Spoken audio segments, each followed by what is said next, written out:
What's up, everybody? Welcome back to my Better Call Saul review series, and now we are at Season 2. Now, for those that might just be finding me for the first time, I have reviewed Season 1. I'm going to be reviewing every single episode of the newest final season of the show, and I'm a Breaking Bad fanatic. I've reviewed every single one of those seasons. So, if you're a fan of Breaking Bad or Better Call Saul, tons of content on this channel for you to check out. And I did really enjoy Season 1, just to recap my thoughts on that. I thought it was a great introductory season that I enjoyed significantly more on rewatch. Was a little bit different tone, different pacing than I was expecting walking out of Breaking Bad into Better Call Saul, but eventually this show builds it up to the point where that initial slower season is totally merited. So now you're at Season 2, and Season 2 starts off basically where Season 1 ended, to where Jimmy has now embraced that he's not the regular guy. He's not the regular lawyer. He's never going to be Chuck. He's never going to be the guy that follows the rules, that walks the straight line. He has to be a bit of a con artist. He has to take some shortcuts. He has to outsmart people and cheat his way into certain things. And he's very self-aware about that when Season 2 starts. And as far as Jimmy's storyline in Season 2, this is essentially the season where he gets that last-ditch effort to possibly walk a straight line, or at least walk, not so crazy of a line. He tries to get a job at a reputable firm. He tries to do things the right way one more time before we start to go from Season 3 onward to where he pretty much just says, nope, fuck that shit, I'm about to be Saul Goodman. And before I start off with my positives, I do need to let you guys know this review series is in collaboration with my buddy Sean Chandler. He reviewed the first season same day as I did. He's been watching through these seasons just as I have, and so he's going to be releasing his Season 2 review today as well. His link will be in the video description below. Go over there, subscribe, check out his review, tell him Cody sent you. As far as my main positive with Season 2, I think Season 2 does a really good job at all-encompassing this theme of self-sabotage when it comes to Jimmy, where he's given opportunities to do things the right way. He's given opportunities that maybe he doesn't even completely deserve, that people would kill for, and he always finds ways to screw it up. And it's never because it's just not for him. It's never because this is just not the right path for him. It's because walking that straight line, doing things the right way, doing things the moral way, or the earned, educated way is just not his style. And so every single time throughout this season, he comes to a crossroads to where I can go this way and be like everybody else, or I can go this way and carve my own path, whether or not everybody's gonna like it or not. This season really does a good job at showing why, and at the same time being very entertaining for us as audience members at seeing the repercussions of how he goes that way. He takes the job at Davis and Maine, this big reputable firm that initially he turned them down for. He gets his own corner office. He gets to make ridiculous demands about this Coco Bolo desk that he thought was going to be like a joke request, and they actually fulfill it because they really want him to be happy. They really want him to be a legitimate lawyer and possibly partner for this firm.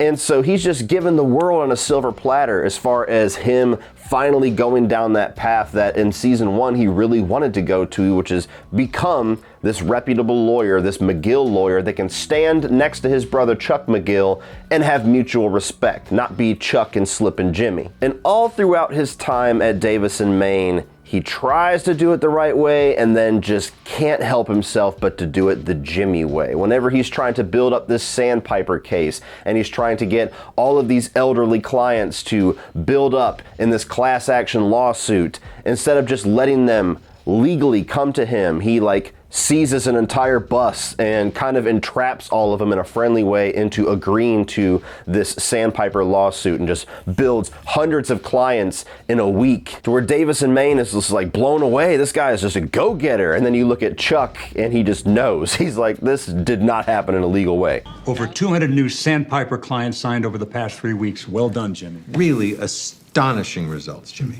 Incredible. Just wondering how you account for your success. You get to the commercials that Davis and Maine are putting out regarding these Sandpiper clients and trying to get people in to contact Davis and Maine, and it's the stereotypical garbage stock 2 o'clock in the morning commercials that aren't going to get anybody's attention. And Jimmy looks at it and they're just like, if you think that you have been treated wrongly by a retirement facility, please call us now at 1-800 this commercial sucks ass. And so Jimmy goes and makes his own commercial, makes it really flashy and makes it really dramatic and just overdoes the hell out of it because he knows the victims clients that he's trying to get, and he knows that this commercial is going to do it. And there's a point where he's walking up to the partners of his firm with the tape in hand. He's walking to their office and he stops. And he ponders it and makes the conscious Jimmy decision to turn around, go back to his office, put the commercial out, whether or not they approve it or like it or would agree with it or not, and wait for the return to come before asking permission. Jimmy is an ask for forgiveness type of guy, not an ask for permission type of guy. And that one event right there, just something as simple as giving them a videotape and saying, hey, what do you think? He is incapable of doing it, and he knows in that moment when he stops, this is going to have horrible, horrible ramifications. But fuck it. And even all throughout the season, there's a really simple visual metaphor in this car that he has been given, this company car, and he's got his cheap-ass world's second best lawyer mug that Kim gave him, and it won't fit in the cup holder. And so there's like at least 2/3 of the season where he's sitting there just fighting with it, and just it keeps going the same repetitive scene where he's trying to shove it in there and it won't work, and he ends up throwing it in his seat until eventually he just destroys the cup holder on this expensive ass like Mercedes-Benz just to put in this little $10 tumbler.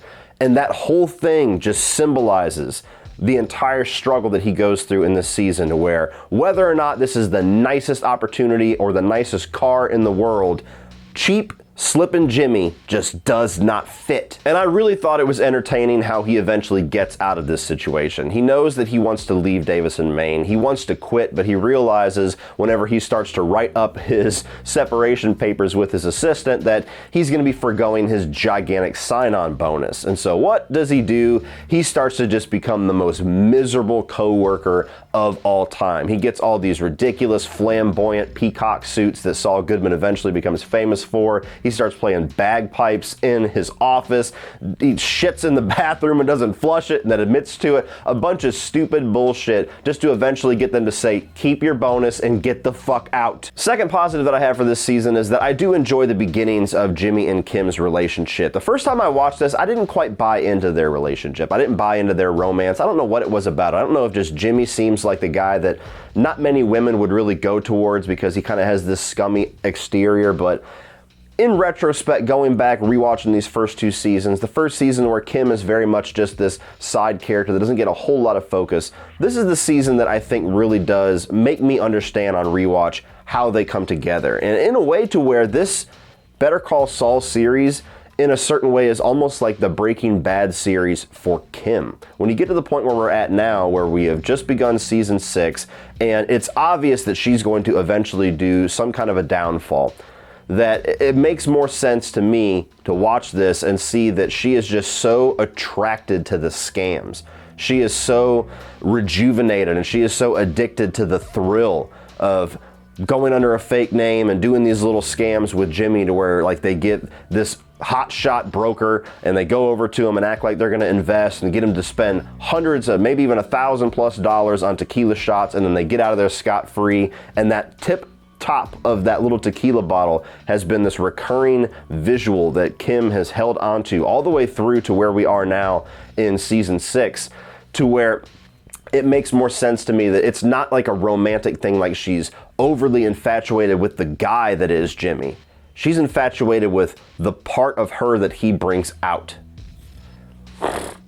She's the straight-laced lawyer. She's the one that, you know, strapped up her boots and went for it and tried to work her way up to HHM, and continuously gets mistreated at HHM, continuously gets her nose shoved in shit because of her relationship with Jimmy, to a point in this season to where when Jimmy eventually does this commercial, Kim gets in trouble for it at HHM just because she saw the commercial beforehand. Whether or not she knew that he was going to air it without permission, irrelevant, sorry. Go down to the mail room, go down to the little box room, go down to the basement and do a bunch of bullshit work because now you're in trouble. And throughout this season, they build up that distrust and that distaste that she has for HHM, while complementing it with the freedom that she feels with everything that Jimmy brings. To the point where he's the one that's kind of encouraging her, and eventually she goes off and she gets Mesa Verde as a client that she did all the work for, she brings to HHM. Then eventually when all that goes away and she decides to leave HHM and she's going to do this separate but in the same building practice as Jimmy, there's this whole struggle in the last 2 or 3 episodes where she's trying to reclaim Mesa Verde as her own sole client. And a lot of that confidence, a lot of that grit that she shows in those situations, she gets from her relationship with Jimmy. She gets from seeing how he just takes what he wants. And she goes about it in a very different way, a little bit more of a moral way. You know, we're starting to see that slip now in the final season, but she's somebody that is loving what Jimmy brings out of her. She loves the fact that he brings out that risk taker, that lawbreaker, that little bit more morally ambiguous side of her. And she likes what she gets as a result of that. She likes that she can take what she wants. I also really enjoyed Mike's storyline in this season, to where him and Nacho start to somewhat work together. Mike's got this client, this really nerdy guy that ends up buying like the most flamboyant Hummer you've ever seen. And eventually they have a falling out where he's no longer going to be the muscle, and Nacho tries to steal some baseball cards. It's a very hilarious situation, and I'm really entertained by this nerdy guy that Mike keeps having to do this work for, just because he's like the worst criminal ever. But eventually, through that meeting, through that continuous like work relationship, if you can call it that, Mike and Nacho end up working together trying to take out Tuco Salamanca, to where Nacho very much wants him out of his life. He feels like he's a loose cannon, which all of us that know Tuco know that's absolutely a fact. And I love the back and forth, to where Mike wants to help, but then Mike doesn't want to help. Mike wants to get involved because he doesn't like who Tuco is, but then he doesn't want to get involved because he doesn't want really to be involved in other people's bullshit. And when he goes to try to buy the sniper rifle just to take Tuco out once and for all, and then at the sale realizes there's a much cleaner way to go about it. The whole sequence where he crashes into clips the corner of Tuco's car and acts like this kind of oblivious old man just to bait Tuco into beating him, and just the badass shit that Mike does where the cops are coming and Tuco's just laying into him. A guy that beats a guy to death with his bare fists in the first season of Breaking Bad, laying into old man Mike. And as the cops are there, he's just like, "That all you got? That all you got?" And then the whole situation that brews between Mike and Tio, Hector Salamanca, to where he comes in and he has like this business transaction. I don't want my nephew to go away for so long, so I want you to take the rap for this undocumented weapon, and that'll get him a reduced sentence. I'm gonna give you money for it. Eventually that turns into threats. There's this badass sequence to where he puts like contact paper underneath his welcome mat and lifts it up to see if anybody's been in his house, and he just totally ambushes these 2 hitmen. Again, badass shit from Mike. One of the reasons why I've always wanted a whole like side story or a whole spin-off show regarding him, and I'm so thankful that Better Call Saul turned into like basically half his show. And then the eventual reveal, which any Breaking Bad fan knew exactly what this was hinting at, when Mike finally has enough of Tio's shit and he's planning out the death of Hector Salamanca, and he's got like his little sniping nest, and then his car horn goes off. And we're like, what the hell is that? And he goes and he checks out his car, and he's in the middle of nowhere. Nobody knows where he's at, and there's just this little slip of paper on his windshield that says, "Don't."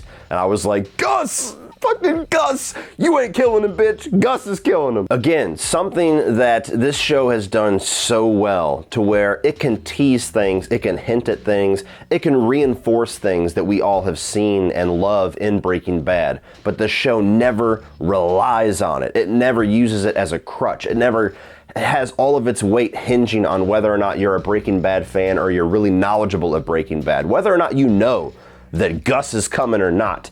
That note saying don't, and Mike realizing that somebody's been watching him and he's never realized that he's been underneath somebody's eyes, that is just tension filled, whether or not you know who is at the end of that microscope or not. And finally, I really did enjoy the continuing turmoil between Jimmy and Chuck, to where by the end of season 1, all cards are on the table. Chuck has pretty much let Jimmy know that he doesn't respect him, he doesn't value him as a lawyer, and Jimmy realizes that he's not a guy that I thought he was. You know, he's not somebody that loves me as much as I love him or respects me as much as I respect him, and I'll never be able to get that. And there's an interesting back and forth this season to where even though Jimmy realizes that, even though he's pretty much given all of the responsibilities of taking care of his brother and taking care of his fake illness, he's given that to HHM, he still cares. He still kind of checks in, he still pops in, he still makes sure that everything's going on. He'll park outside of his house and ponder whether or not he wants to go talk to him or not.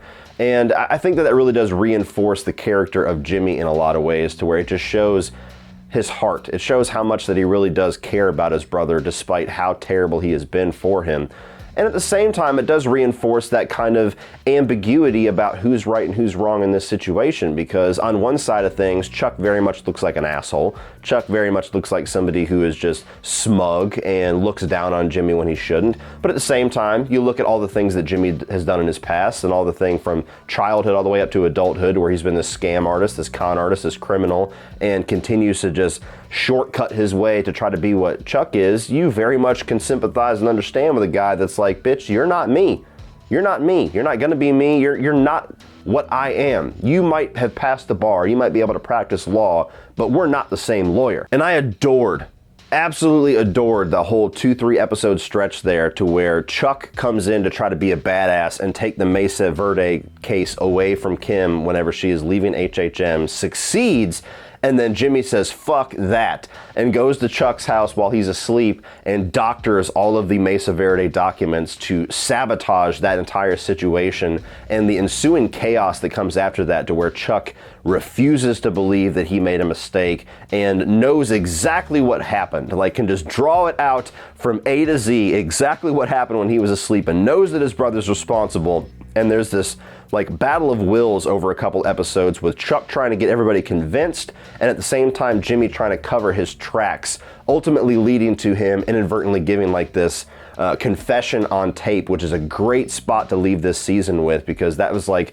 the furthest that the antagonistic relationship between Jimmy and Chuck has ever reached, and then they just cut to black right before the season ends, and you have to ponder that until you get to season 3 and realize, oh, they're about to go to war. Just like in season 1, all of the scams, all of the cons, they're always so much fun to watch. Bob Odenkirk is just so much fun to watch in this role, and when he's at his best, or technically when he's at his worst, that's when he's the most entertaining. And so seeing him like slice up the documents with the X-Acto knife and switch around and scan everything and use post-it notes and have this very like well thought out scientific process to all of this just to fuck over his brother, that's just some of the best stuff on this show. Whenever he is just that in the zone as Saul Goodman, that's what you watch Better Call Saul for. Now, as far as the negatives, I will say, despite really enjoying this season, there is not a bad season, there's not a mediocre season, there's not even just a good season. They're all great seasons in Breaking Bad and in Better Call Saul.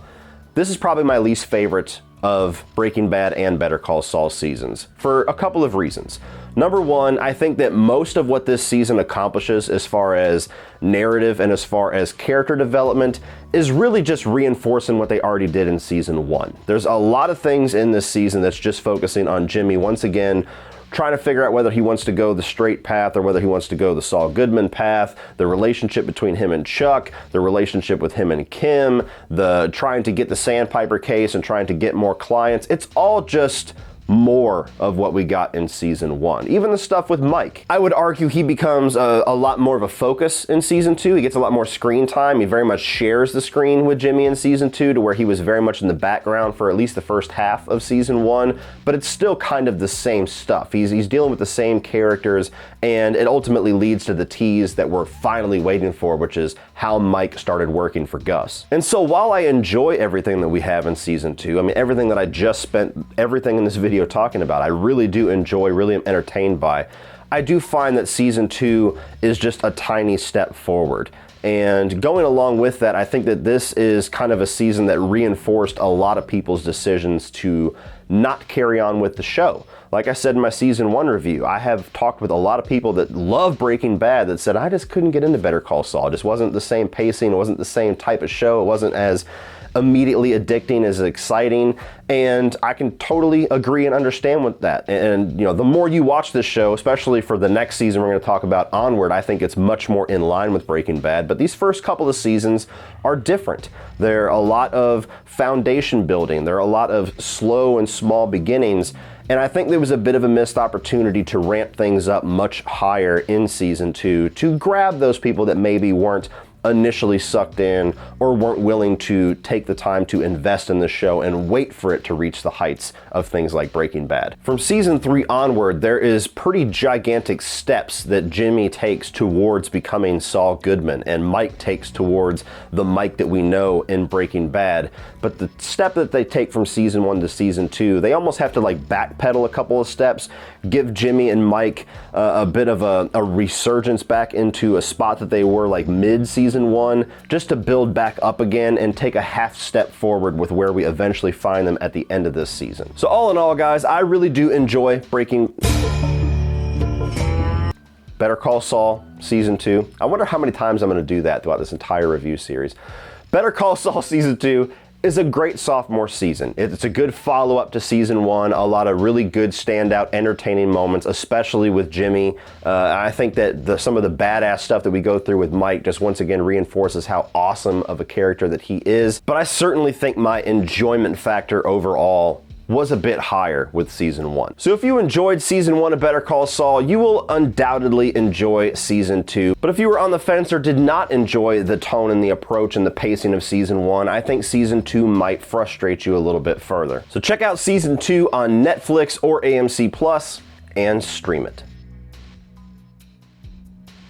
So what do you guys think of Better Call Saul Season 2? Are you somebody that actually thinks that this is an improvement on Season 1? Is this one of your favorite seasons? Or do you agree with me and think that it's a bit of a downshift? That despite how great the season is overall, it is one of the less rewatchable seasons of this entire saga? Let me know your thoughts down below, guys, and we will talk about it. Be sure to tune in either late tonight or early tomorrow morning when I will have my review of Episode 3 of Season 6. Be sure to check out Uncle Sean's video. The video description will have his link to his video and see how his thoughts maybe are similar or different from mine on Season 2. Thank you guys for watching, but please like and share and hit that subscribe button on this channel so you don't miss any of that further content.